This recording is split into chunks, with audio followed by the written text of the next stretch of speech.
Hi, this is Tim Rosansky with PDQ Restoration. Today, I'm going to go over how to clean soot and ash fast with proven fire recovery methods. Experiencing a fire is devastating, but the aftermath, soot, ash, and smoke damage, must be addressed immediately. Effective fire damage restoration ensures a safe, clean environment, and here's how to recover fast. First, immediate fire damage assessment. A professional fire damage assessment identifies affected areas. Thorough documentation supports insurance claims and restoration plans. Soot removal techniques. Soot penetrates walls, furniture, and fabrics, causing long-term damage. Experts, like PDQ, use dry, wet, and abrasive cleaning to remove soot effectively. Comprehensive smoke damage cleanup.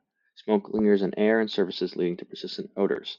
HEPA air filters and ozone generators eliminate harmful smoke particles. Emergency fire restoration services. Quick action prevents further property damage. Water removal, drying, and mold prevention reduce secondary risks. Fire and water damage repair. Fire suppression efforts cause water damage, requiring specialized repairs. Restoring drywall, flooring, and electric systems is essential. Your insurance claim for fire damage. Proper documentation ensures fair insurance compensation. Restoration professionals help navigate claims efficiently, such as PDQ. Preventing future fires, installing smoke detectors, fire extinguishers, and maintaining electrical systems, and a fire safety education reduce the risk of future incidents. In conclusion, a fast, professional response ensures thorough fire damage restoration. At PDQ Restoration, we are fire damage experts. If you have any questions, please give us a call.